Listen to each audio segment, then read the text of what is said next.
Hi everyone, welcome back to my channel. If you guys are new, welcome. My name is Dina. Today I am filming from my living room floor, and it is because this is honestly the most comfortable place in my house right now. My room doesn't really receive the air conditioning very well, and my room also just doesn't have the best lighting, so whenever I film, which is like most of the time I film in my room, I always have to use my studio lights, and using studio lights in almost 40-degree weather is just not fun. So we're just gonna film on the floor. It's all good, it's comfortable. The lighting from this window is just better. I mean, it's not perfect. I kind of look like I'm completely white out on one side of my face, but let's see if I can make that better for you guys. There you go. I turned it down, but I find like it gets dark and then I have to turn the light up. So if the light is like inconsistent throughout this video, I apologize. It's really hard to work with natural lighting because it fluctuates. So today I wanted to talk about shadow work. Shadow work is something that I've kind of recently got a little bit more into. I kind of journaled my way through some things recently, and I definitely want to incorporate it into my life a little bit more. But I thought that this is just something that everyone can honestly benefit from, and although shadow work is a very commonly used term and type of like journaling and self-work that is used a lot in the spiritual world and new age and things like that, the concept was actually created by a Swiss psychoanalyst named Carl Jung. Now, if you're someone who is familiar with a lot of psychology, if you went to school for psychology or took even any psychology electives throughout university, then you probably have heard of Carl Jung. Basically, he came up with this whole term, this idea, when he wanted to answer the question, why do seemingly good people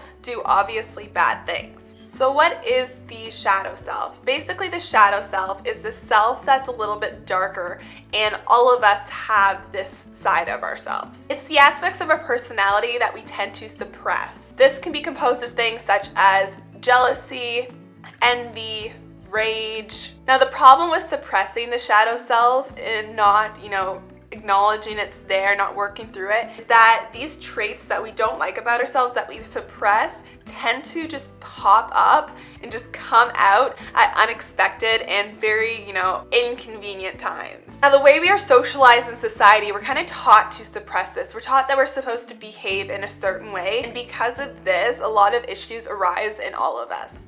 Now, shadow work, I'll get into a little bit more in a second, but basically shadow work targets these darker aspects of ourselves and basically prevents things from happening, things that negatively affect our lives, such as social anxiety, limiting beliefs, uncontrollable anger, and also problems getting along with other people. Now, I'll definitely link the resource that I am using for this information below because it gets so deep into all this. So what exactly is shadow work? Well, I have the definition on this website for you, so I'm just going to read it word for word just because I don't know if there's a better way I could really word it for you guys. So shadow work is the process of diving into the unconscious mind and uncovering its tendencies and fixations in order to integrate them further into conscious awareness. So basically, we're taking these darker parts of our personality, and instead of hiding them, pushing them deeper, suppressing them, and ignoring them, we are acknowledging that they are there. We're acknowledging that this is part of us and this is something that we need to work through.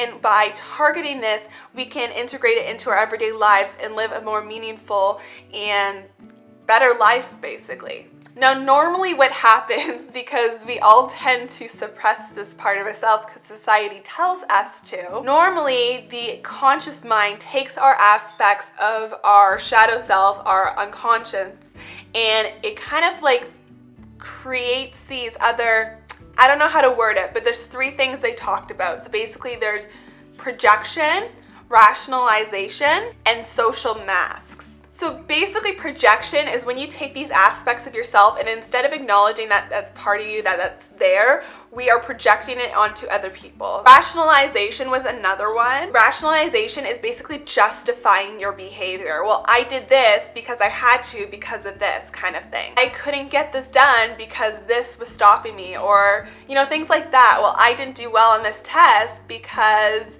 so-and-so, like the prof did this with the test, or like they didn't tell me this was going to be on the test, or instead of attributing it to their own laziness, their own faults, their own, aspects of themselves. The third one is social masks. Basically, those are those guises, they say, or those masks that we wear in society to fit in. We are told we're supposed to behave in a certain way, and often we put on this mask in certain social situations in our life so that we are accepted, so that we are considered, appropriate, so that we're behaving in a way that we are accepted into society. So how does one do shadow work? If you go to see a therapist and they use psychotherapy, they do use that to a degree in the way that they are the tool that is kind of bringing up these things for yourself. But shadow work is something that is very personal. It is something that you have to kind of work on yourself. Now, they continue to list some steps in order to, do some shadow work and get in touch with this darker side of yourself and what to do with that. So I just want to talk about that. It definitely helps to, summarize what shadow work is, how does it work,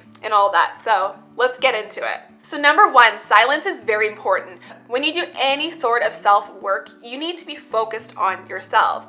And if there's distractions around you, it's going to be really hard to do that. So make sure you're in a quiet area. If you're trying to do shadow work on the bus, that's not going to work. If you're trying to do shadow work in a big group of people or around your family or something, that's not going to work either. You need to be alone, and you need to be, completely turn off all distractions. Turn off your cell phone, get that out of the way. Don't use the internet, turn off the TV. You have to have zero distractions in order to do shadow work. The number two is to uncover the darkness. You need to allow yourself to let things rise up, let things uncover from the surface, essentially. Because there's a lot of things that we tend to suppress, a lot of feelings, doubts, fears, things that we are ashamed of, things that we don't want to admit to ourselves. And during shadow work, we want to bring these to the surface, because by bringing these to the surface, we can then work on them. So number three is to sit with these feelings. Accept them for what they are. Don't try and push them back down. Don't freak out. Don't get worried. Sit with your emotions and accept them for what they are. Number four is to look into what you are avoiding. What are your emotions exactly telling you? Now, there's an example that they give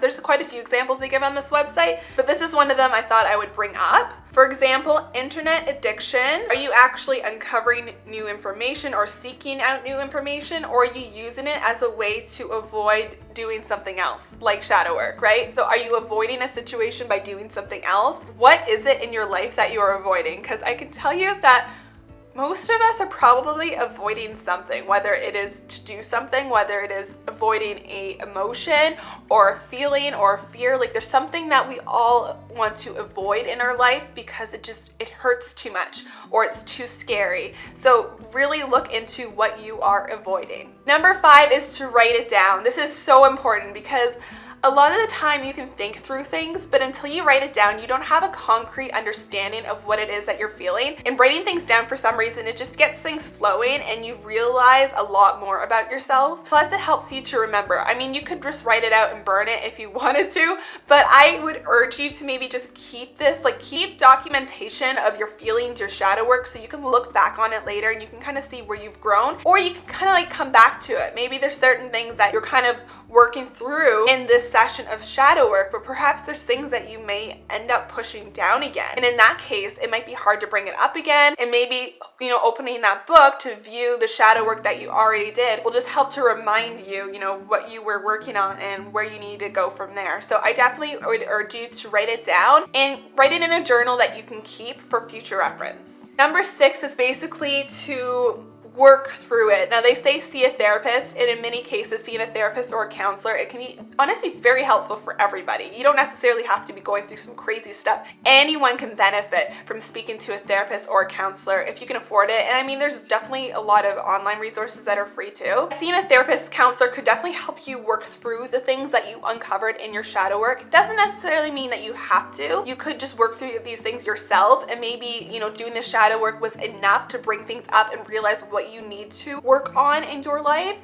But if you feel like you really need to speak to someone, I highly recommend doing so. I would definitely say though, shadow work is a very helpful tool to realize the things that you're dealing with, those fears, those obstacles that are in your way, to realize where an unconscious belief came from. Because a lot of our unconscious beliefs are pre-programmed in our mind a long time ago, like when we were kids. I can tell you a lot of my fears and a lot of my self-esteem issues that I've dealt with and still continue to deal with every now and then today definitely originated from when I was a kid, when I was in elementary school, when I was in high school, things that I dealt with, insecurities I dealt with then, how people treated me. A lot of that stuff sticks with you throughout your life, and shadow work is a really good way to uncover that, understand that more, and then move forward. So I hope this video was helpful for you. I hope it was informative, but I hope you guys enjoyed this video. If you did, make sure you give it a thumbs up and subscribe if you want to see more content like this. I honestly would really appreciate it if you join the family, and I hope you guys all have a fantastic day.